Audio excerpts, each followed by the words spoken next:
السلام علیکم معزز خواتین و حضرات، علی ممتاز آپ کے ساتھ ایک اور ویلاگ لے کر آج کے اس ویلاگ میں آپ کو وہ تفصیل بتانے جا رہا ہوں، وہ تفصیل آپ کے ساتھ شیئر کرنے جا رہا ہوں جو کل میری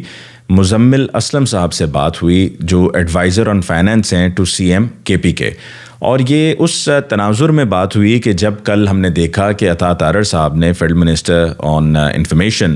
نے پریس کانفرنس کی، اور اس پریس کانفرنس میں ان کا یہ کہنا تھا کہ پاکستان کا یورپین یونین کی طرف سے جو جی ایس پی پلس کا سٹیٹس دیا گیا ہے اس کو ختم کرنے کے لیے پی ٹی آئی نے خط لکھا ہے۔ تو اصل حقیقت کیا ہے یہ مزمل اسلم صاحب سے جو میری گفتگو ہوئی اس سے واضح ہو جاتی ہے۔ اس سے پہلے علی امین گنڈا پور کا جو معاملہ ہے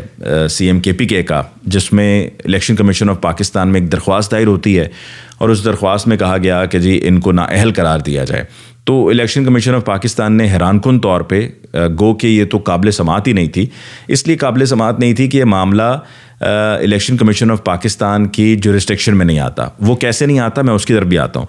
تو 26 مارچ کی تاریخ رکھ دی گئی ہے اور 26 مارچ کو اب اس پر سماعت ہونی ہے۔ اب جورسڈکشن کی جو بات ہے وہ اس لیے ان کے دائرہ اختیار سے باہر ہے کہ آپ کو یاد ہوگا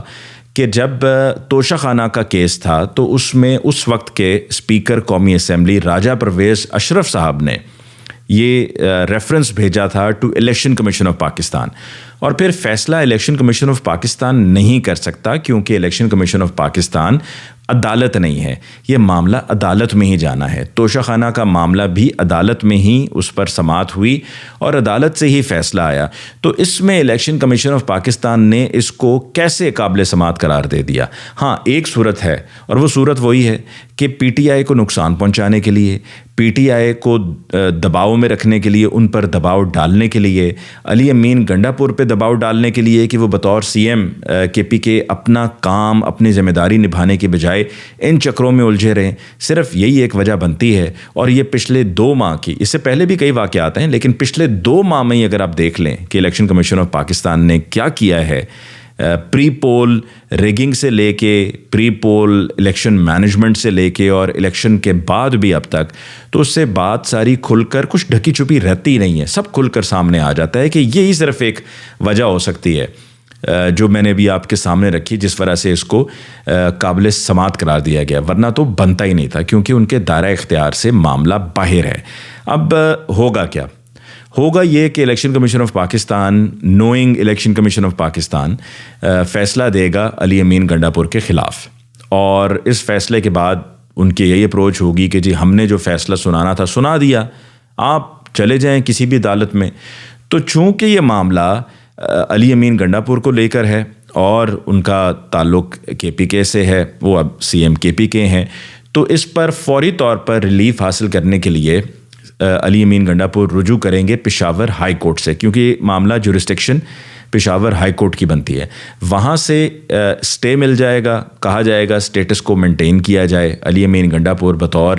وزیر اعلیٰ کے پی کے اپنا کام جاری رکھیں گے، لیکن جب یہ پہلے تو سٹے ملے گا، پھر اس کے بعد یہ فیصلہ آئے گا، اور اس الیکشن کمیشن کے فیصلے کو جب پشاور ہائی کورٹ سے ممکنہ طور پر اڑا دیا جائے گا، یعنی کہ علی امین گنڈا پور کے حق میں فیصلہ ہو جائے گا، تو پھر الیکشن کمیشن آف پاکستان وہی کام کرے گا جو بلے کے انتخابی نشان کی مرتبہ کیا، اور وہ کیا ہے؟ وہ جائے گا سپریم کورٹ، وہاں جائے گا اور وہاں جا کے پھر اس معاملے کا فائنل فیصلہ ہونا ہے۔ اچھا، ایک اور سوال اس میں یہ ہے، اور جس کی وجہ سے یہ کیس انتہائی کمزور ہے اور یہ قابل سماعت بھی نہیں بنتا تھا، کہ ابھی 8 فروری کو انتخابات ہوئے ہیں، اور 8 فروری کے انتخابات میں علی امین گنڈا پور نے اپنے جو نامینیشن پیپرز جمع کروائے تھے اس میں اپنے تمام گوشوارے بھی تھے جمع کروائے، ریکوائرمنٹ ہے، اس میں اسکروٹنی بھی ہوئی علی امین گنڈا پور کے پیپرز کی، تو ان کی اسکروٹنی کے بعد ان کو اہل قرار دیا گیا، تو انہوں نے الیکشن کنٹیسٹ کیا، اور یہ ابھی معاملہ کچھ زیادہ پرانا نہیں ہے، ریسنٹ ہے، بالکل ریسنٹ ہے، اور الیکشن کمیشن آف پاکستان کوئی پرانی ڈاکومنٹس وہاں پر جمع نہیں کروائی گئی تھیں، ظاہری سی بات ہے اس اسکروٹنی میں سے گزرنا تھا، اور تبھی کلیئر ہونا تھا کہ جب جو ڈاکومنٹس ریکوائرڈ ہیں وہی سب جمع کروائی جاتی ہیں، وہی سارے ٹیکس ریٹرنز گوشوارے جمع کروائے جاتے، اور وہ جمع بھی کروائے گئے۔ تو یہ ایک انتہائی فارغ قسم کا کیس ہے، وقت کا ضیاع ہے، اس کے علاوہ اور کچھ نہیں۔ اب آتے ہیں جی مزمل اسلم صاحب کی طرف۔ عطا تارڑ صاحب نے پریس کانفرنس داغی اور اس داغی ہوئی پریس کانفرنس میں انہوں نے کہا کہ جی پی ٹی آئی کی طرف سے یہ ملک دشمنی ہے کہ خط لکھ دیا گیا ہے یورپین یونین کو اور اس میں کہا گیا ہے کہ جی ایس پی پلس اسٹیٹس جو ہمیں 2013 میں ملا تھا اس اسٹیٹس کو ختم کیا جائے. تو مزمل اسلم صاحب سے جو میری ملاقات ہوئی اس گفتگو میں جو انٹریکشن تھا اس میں سب سے پہلا سوال میرا ان سے یہی تھا کہ بتائیے کیا آپ کی طرف سے ایسا ہوا ہے؟ تو ان کا یہ کہنا تھا کہ جی اگر ان کا تو بس نہیں چلتا، اگر ان کا بس چلے تو یہ کسی بھی حد تک چلے جائیں ہمیں ملک دشمن ڈکلیئر کرنے کے لیے. پھر مزمل اسلم صاحب نے یہ کہا کہ اس سے پہلے عطا طارڑ صاحب پریس کانفرنس کرتے تھے تو اپنی جماعت کے پلیٹ فارم سے کرتے تھے، لیکن اب تو انہوں نے وزارت اطلاعات کا پلیٹ فارم استعمال کیا ہے اس طرح کے جھوٹ کو پھیلانے کے لیے. اس کے علاوہ ان کا یہ کہنا تھا کہ وہ چونکہ پی ٹی آئی کی معاشی ٹیم کا حصہ ہیں تو اگر ایسا کوئی خط لکھا گیا ہوتا تو ان کے نالج میں ضرور ہوتا. مزمل اسلم صاحب نے کہا کہ اگر ہم نے ایسا کیا ہوتا تو ہم چھپ کے نہ کرتے، ہم نے آئی ایم ایف کو خط لکھا اور ہم نے سب کے سامنے رکھی بات، تو ہمیں چھپ کے کرنے کی کوئی ضرورت نہیں تھی. اس کے علاوہ ان کا یہ کہنا تھا کہ آئی ایم ایف سے اگر مذاکرات خدا نخواستہ ناکام ہوتے ہیں، کیونکہ یہ ہمارے لیے بہت ضروری ہے آئی ایم ایف سے مذاکرات کا کامیاب ہونا، یہ تو پی ٹی آئی کے خط میں بھی لکھا ہوا ہے کہ آئی ایم ایف سے ہمارے مذاکرات ہونا، کامیاب ہونا، ہمیں یہ امداد ملنا بہت ضروری ہے ہمارے لیے. تو اگر خدا نخواستہ کوئی مشکل آتی ہے تو یہ مزمل اسلم صاحب کے مطابق یہ گراؤنڈ سیٹ کیا جا رہا ہے پی ایم ایل این کی طرف سے کہ جی پی ٹی آئی پہ سارا ڈال دیا جائے، ان کے پیٹے ڈال دیا جائے. اس کے علاوہ وہ کہتے ہیں کہ جی جب میں نے سوال پوچھا کہ اس کا ایک بیک گراؤنڈ ہے نا کہ آپ کہ جب حکومت ختم ہوئی وفاق میں تو شوکت ترین صاحب جو آپ کے فیلڈ منسٹر ہوا کرتے تھے فائنانس کے، اور تیمور سلیم جھگڑا صاحب، ان کی ایک آڈیو کال تھی جو لیک ہوئی، اور اس آڈیو کال میں جو گفتگو ہوئی اس کو بیس بنا کر پھر ایک پورا بیک گراؤنڈ چل رہا ہے. تو ان کا کہنا تھا جی دیکھیں اگر آپ اس آڈیو کال کو دوبارہ بھی سن لیں تو اس میں جھگڑا صاحب نے یہی کہا کہ خط لکھا جائے ٹو مفتاح اسماعیل جو اس وقت فیڈرل منسٹر تھے فائنانس کے، ان کو خط لکھا جائے، اور بعد میں وہ بات پھر کھل کر سامنے بھی آ گئی. اور ساتھ میں ان کا یہ بھی کہنا تھا کہ آپ عطا طارڑ صاحب سے یہ کہیں کہ بتائیں اگر ہم نے خط لکھا ہے تو وہ خط کہاں ہے. مطلب ان کا یہ کہنا تھا کہ جھوٹا پروپیگنڈا ہے اور اپنے پاس سے کریٹ کر کے یہ باتیں ہو رہی ہیں. اگر ہم نے خط لکھا ہے تو ہمیں بتا دیں وہ خط کدھر ہے، وہ خط منظر عام پر لے کر آتے، ثبوت لے کر آتے سامنے، پھر الزام لگاتے. وزارت اطلاعات کا آپ پلیٹ فارم استعمال کر رہے ہیں اور آپ بغیر ثبوت کے بات کر رہے ہیں.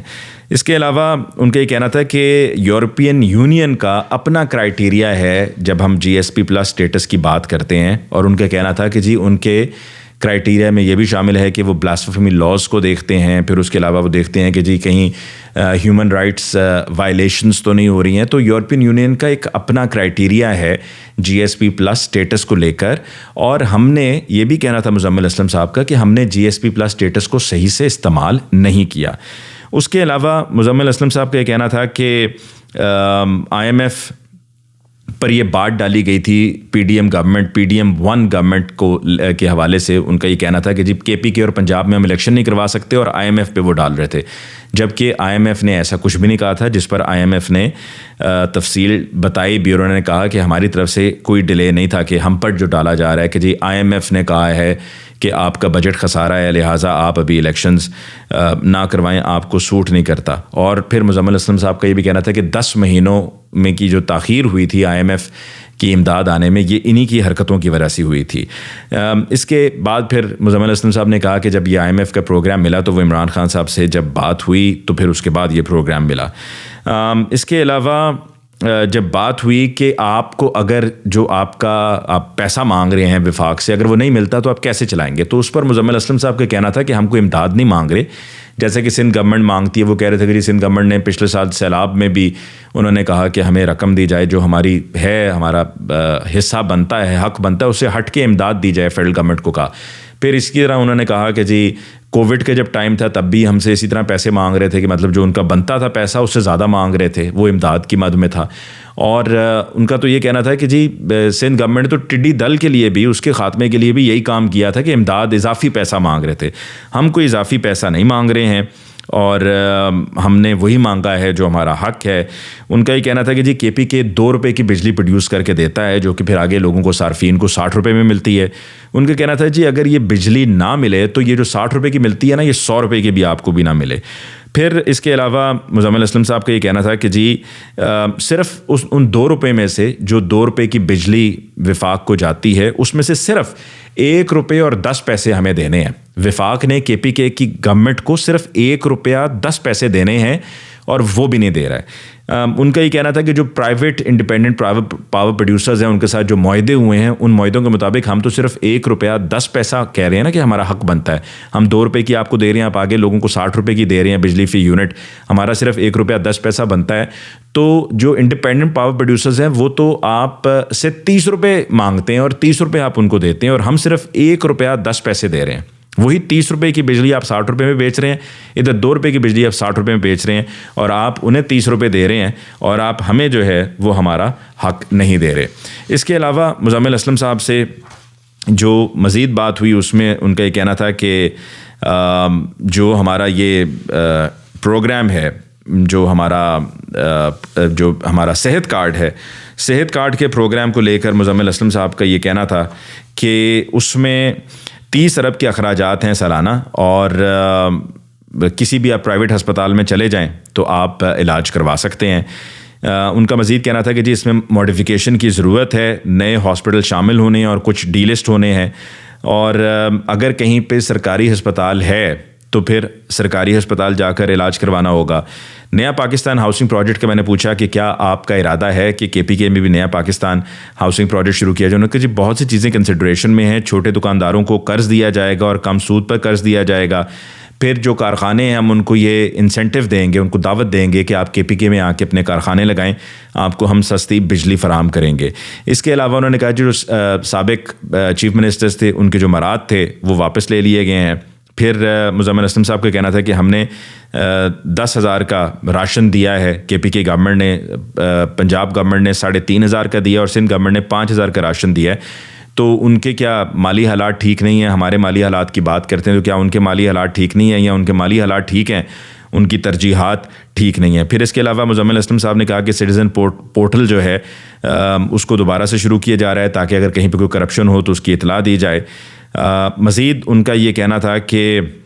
آسٹیرٹی یعنی کہ کفایت شعاری کے اقدامات کیے جائیں گے. اگر کسی کے پاس 3 گاڑیاں ہیں تو اس کو 3 سے 1 پر لایا جائے گا. وہ کہہ رہے تھے کہ جو بجٹ پیش کیا جائے گا اس میں یہ چیزوں کا ریفلیکشن آپ کو ملے گا, اور پیٹرول جو ہے اس کا بھی دیکھا جائے گا کہ کس طریقے سے استعمال ہو رہا ہے. پھر ساتھ میں ان کا یہ بھی کہنا تھا کہ ہمارا جو بجٹ ہم پیش کریں گے وہ خسارے کا ڈیفیسٹ کا بجٹ نہیں ہوگا, اور نہ ہی ہم کسی طرح سے کسی ڈیفیسٹ میں ہے, خسارے میں ہے. IMF کو لے کر ان کا کہنا تھا کہ جی انکنڈیشنل سپورٹ نہیں ہوگی, ہم میرٹ پر بات کریں گے. اور IMF ٹیکسز کی جو بات کرتی ہے ان کا کہنا تھا کہ جی میں ٹیکسز کے حق میں ہوں, لیکن جو تنخواہیں ہیں, جو تنخواہ دار ہیں ان پر ٹیکسز نہیں لگائے جانے چاہیے مزید, کیونکہ پہلے وہ مہنگائی کی وجہ سے مارے جا رہے تھے, اور اب اگر تنخواہوں پر ٹیکسز لگا دیے جاتے ہیں تو پھر وہ کم آمدنی کی وجہ سے مارے جائیں گے, اس کی وجہ سے ان پر دباؤ آئے گا. مزمل اسلم صاحب کا کہنا تھا کہ IMF کا پروگرام ہماری لائف لائن ہے, اور جہاں تک بات ہے IMF سے بات کرنے کی تو ان کا ایک مثال انہوں نے دی اور بڑی زبردست مثال تھی کہ اگر آپ سونا بازار میں بیچنے کے لیے جاتے ہیں تو آپ چاہتے ہیں کہ اس پہ صحیح جو مارکیٹ ویلیو ہے وہ آپ کو ملے اور سنہار جو ہے وہ آپ کو صحیح پیسے دے. لیکن اگر آپ سنہار کے پاس جائیں اور آپ اس کو پتہ ہو کہ یہ چوری کا سونا ہے تو پھر وہ ریٹ بھی اسی حساب سے لگاتا ہے. تو اسی طرح ان کا یہ کہنا تھا, مثال کوٹ کر کے بتانے کا ان کا مقصد یہ تھا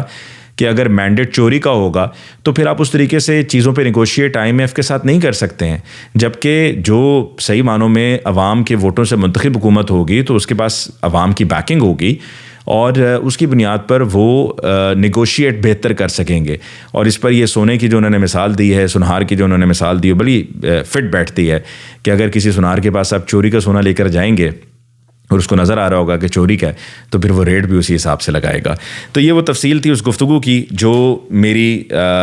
گفتگو ہوئی مزمل اسلم صاحب سے, adviser on finance to CM KPK, اور یہ بڑے اہم پوائنٹس ہیں جو ان کی طرف سے ریز ہوئے, اور ان تمام سوالات کا جواب بھی ہے جو آج موجودہ سیناریو میں ہم دیکھ رہے ہیں کہ سامنے آ رہے ہیں, اور PTI پہ جو الزامات لگائے جا رہے ہیں وہ ڈیفینیٹلی بے بنیاد الزامات ہیں, کیونکہ اگر ان میں کوئی صداقت ہوتی تو عطا تارڑ صاحب اپنے ساتھ وہ کاغذ وہ خط ضرور رکھتے, اور یورپین یونین بھی اب تک اس پر بات کر چکی ہوتی, یورپین یونین بھی وہ خط سامنے لا چکی ہوتی جس طرح IMF لایا ہے. اس کے ساتھ ہی مجھے علی ممتاز کو دیجیے اجازت. اللہ نگہبان.